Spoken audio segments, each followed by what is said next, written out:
नमस्कार प्यारे बच्चों। तो आप लोगों को हम बताने वाले हैं बोर्ड परीक्षा 2026 कक्षा 10 हिंदी के महत्वपूर्ण टॉपिक।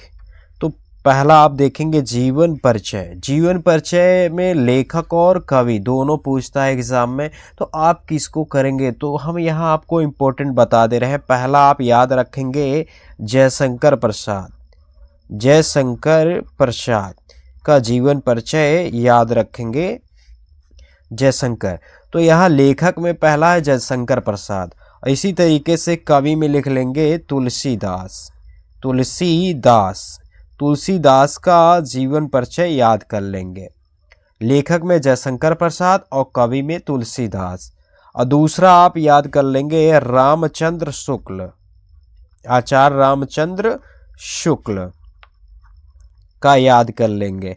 तो यहाँ सबसे पहले लेखक में जीवन परिचय आपको याद कर लेना है जयशंकर प्रसाद और रामचंद्र शुक्ल। और तीसरा याद कर लेना है रामधारी सिंह दिनकर। रामधारी सिंह दिनकर।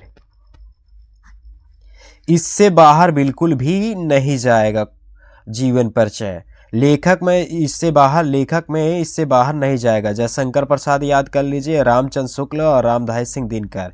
तो इनका जो है जन्म कहाँ हुआ और इसका माता पिता का क्या नाम है, कब हुआ जन्म, ये सब संक्षिप्त में याद कर लीजिए। उसी को आप बनाकर बोर्ड एग्जाम में लिख देंगे। तो यहाँ कवि में याद करेंगे तुलसीदास। दूसरा है महादेवी वर्मा। महादेवी वर्मा का याद कर लेंगे। कवि में तुलसीदास और दूसरा महादेवी वर्मा। तीसरा याद करेंगे बिहारी लाल। बिहारी लाल। तो बिहारी लाल याद कर लेंगे। तो इससे बाहर आपका एक भी प्रश्न नहीं जाएगा जीवन परिचय में। बस आपको इतना ही तैयार करना है। लेखक में जयशंकर प्रसाद, आचार्य रामचंद्र शुक्ल और तीसरा रामधारी सिंह दिनकर।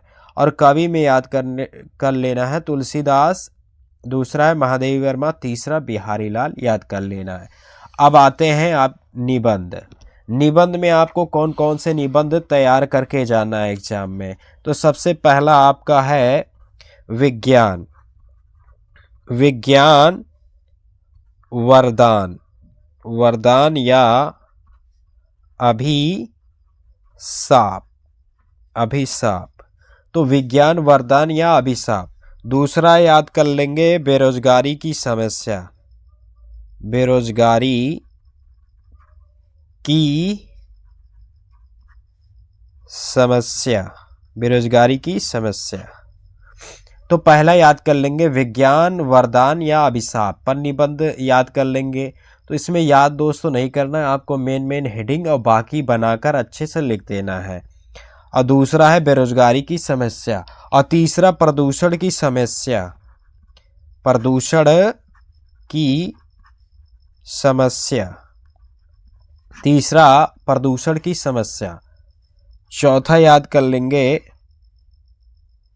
प्रदूषण की समस्या और समाधान। और समाधान। प्रदूषण की समस्या और समाधान। चौथा याद करेंगे नारी। नारी सशक्तिकरण।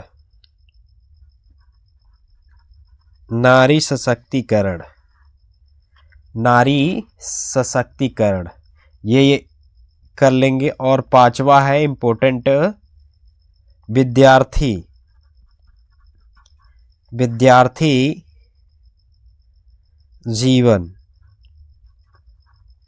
जीवन में विद्यार्थी जीवन में अनुशासन। अनुशासन का महत्व। अनुशासन का महत्व। तो 5 टॉपिक आपको निबंध में तैयार कर लेना है। पहला विज्ञान वरदान या अभिशाप। दूसरा है बेरोजगारी की समस्या। तीसरा है प्रदूषण की समस्या और समाधान। चौथा है नारी सशक्तिकरण। और पांचवा है विद्यार्थी जीवन में अनुशासन का महत्व। ये याद कर लेना है आप लोगों को। एक बार इनका हेडिंग अपना बना लीजिएगा। सबसे पहले आप क्या लिखेंगे? रूपरेखा। रूपरेखा। तो रूपरेखा में आप लिखेंगे प्रस्तावना। प्रस्तावना। तो सबसे पहले प्रस्तावना लिख देंगे। जैसे हम प्रदूषण की समस्या पे लिख रहे हैं तो प्रस्तावना हो गया। अब प्रदूषण का अर्थ है, प्रदूषण का अर्थ है, प्रदूषण का अर्थ हेडिंग डालेंगे। फिर प्रदूषण के प्रकार, प्रदूषण के प्रकार, इस तरीके से रूपरेखा में हेडिंग डालेंगे। पहले प्रस्तावना, प्रदूषण का अर्थ, फिर प्रदूषण के प्रकार, और फिर प्रदूषण की समस्या, और फिर प्रदूषण का समाधान। इस तरीके से ये हेडिंग हो जाएगी। प्रस्तावना लिख देना है, प्रदूषण का अर्थ लिख देना है, प्रदूषण के प्रकार, फिर प्रदूषण की समस्या और समाधान करके, और फिर लास्ट में उपसंहार लिख देना है। तो इस तरीके से आप बना के रूपरेखा को लिखेंगे जिससे एग्जामिनर फुल में फुल नंबर दे सके।